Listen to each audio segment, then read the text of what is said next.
नमस्कार शेतकरी बंधूंनो, आर्यन बायोटेकच्या यूट्यूब चॅनलवरती आपलं सर्वांचं स्वागत आहे।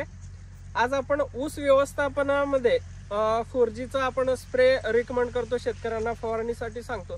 तर ते करायचं कशासाठी आणि त्याचं महत्त्व काय आणि ऊस पिकामध्ये फवारणी व्यवस्थापन कशासाठी करायला पाहिजे आणि त्याचे मिळणारे आपल्याला जे रिझल्ट आहेत किंवा कुठल्या पद्धतीने स्प्रे घेतलं पाहिजे आणि ते स्प्रेचं कारण काय, तर हे सांगण्यासाठी हा छोटासा व्हिडिओ आपण बनवत आहोत।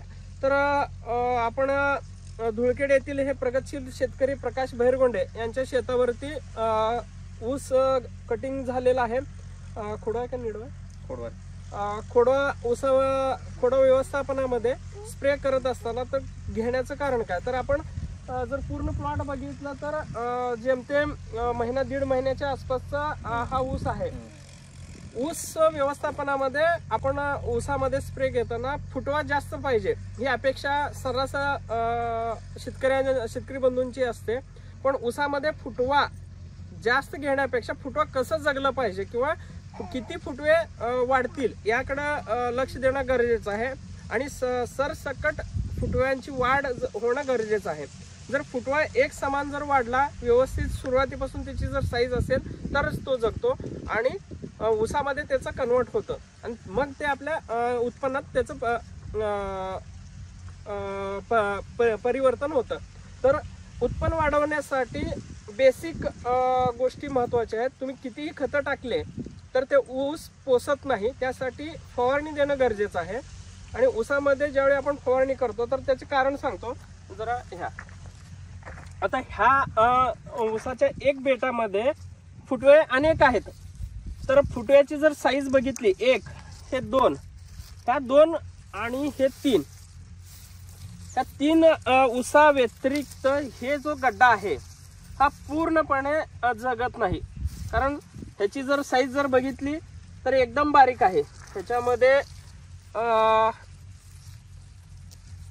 हा जो फुटवा आहे जसं जसं हा मेन ऊस वाढत जाईल, ह्याची सावली पडायला चालू ज्यावेळी होईल तर हे फुटवे अन्न आपण जे ह्या स्टेजला खत व्यवस्थापन वगैरे जो करतो तर ते खत खाऊन हे फुटवे मरतात आणि अपेक्षित आपल्याला पूर्ण 1 एकर मध्ये जितकी ऊसाची संख्या जगली पाहिजे ती जगत नाही, त्यामुळं आपलं खर्च एक्सपेन्सेस होतो। आता ह्या इकडे जर बघितलं तर हा जुना ऊस आहे ह्या स्टेजला, म्हणून आपण हे व्हिडिओ करतो। आता ह्याच्यामध्ये हा जो भाग आहे हा फुटवा मेलेला पूर्ण भाग आहे।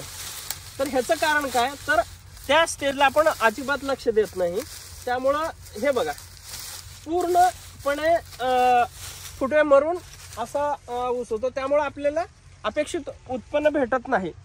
तर आपल्याला एकरी टनेज ज्यावेळी कव्हर करायचं आहे, आपली अपेक्षा 70, 80 किंवा 100चा टार्गेट ठेवल्यानंतर जर तुम्ही व्यवस्थापन सुरुवातीला प्रत्येक महिन्याला जर एक स्प्रे दिले, सुरुवातीला 5 ते 6 महिने आपण ऊसाला व्यवस्थित सांभाळलं पाहिजे आणि स्प्रे शेड्यूल किंवा खाली फर्टिगेशन मॅनेजमेंट जर व्यवस्थित आपण केलं तर आपल्याला अपेक्षित ऊसाची जी संख्या जगली पाहिजे हे गाठता येतं आणि ते गाठल्यानंतर आपण आपल्या ध्येयापर्यंत पोहोचण्यास सुकर होतं। ऊसामध्ये फुटवा घ्यायची गरजच नाही, फुटवा कसं जगलं पाहिजे किंवा फुटवा किती जगतो ह्याकडे लक्ष देणं खूप महत्त्वाचं आहे। असं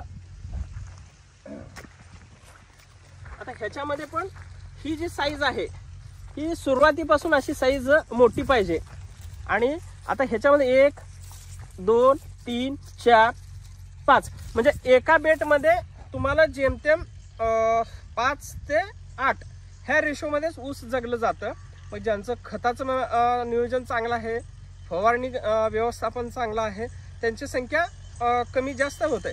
सुरुवातीला दिसाला ऊस चांगला येतो, गड्डा भरपूर आहे, पण त्या स्टेजला जर आपले फवारणी केले नाही किंवा स्प्रे केलं नाही तर त्याची भूक भागली नाही तर ते फुटवे जगत नाही आणि ते दाखवल्याप्रमाणे ते ऊस फुटवे मरतात आणि आपल्या उत्पन्नामध्ये घट येतं, खर्च होतो, अनावश्यक खर्च। आता हिचं पण बघा, ही जी साईज आहे अशी साईज सुरुवातीपासून असेल तर तो ऊसमध्ये कन्वर्ट होतो। आता हे जे गवताळ वाढ आहे हे काहीच उपयोग होतं, हा बेट पूर्ण गेलेला आहे। असा जो कचरा आहे हे परत पुढं ज्यावेळी हे होऊन जातं त्यावेळी पूर्ण हे वाळून जातात. तुम्हाला ऊस जगण्यासाठी एक लेवलनं ऊसाची वाढ होणं गरजेचं आहे आणि ऊसामध्ये पानाचं महत्त्व खूप महत्त्वाचं आहे. जितके दिवस पानं टिकेल तेवढ्या दिवस तुम्हाला त्याचं आउटपुट भेटतं आणि ऊसाची वाढ, ऊसाचं पेरा हे जगण्यासाठी पानाचं महत्त्व खूप चांगलं महत्त्वाचं आहे. ह्यातले पण आता हे फुटवे जगणार नाहीत. ह्याच्यामध्ये ताकद नसते, गवताळ वाढ होते. तुम्हाला ऊसामध्ये ताकद येणं महत्त्वाचं आहे. आता ह्याच्यात असं एका लाईनीमध्ये तुमचे जे ऊस जगले पाहिजेत त्याला जर आपण लक्ष दिलं तर आता हे 1, हे 2, हे 3, 4, 5 आता ह्यातले हे फुटवे जे आहेत आणि काही अजून निघतील हे जगत नाहीत. आपलं अन्न वायपट जातं आणि आपल्याला अपेक्षित उत्पन्न भेटत नाही. आता ह्यानंतर आपण हा प्लॉटचा व्हिडिओ बनवत आहोत. ह्याच्यामध्ये स्प्रे दिल्यानंतर काय फरक दिसतो हे पुढच्या व्हिडिओमध्ये आपण त्याची माहिती आपल्याशी शेअर करू. धन्यवाद.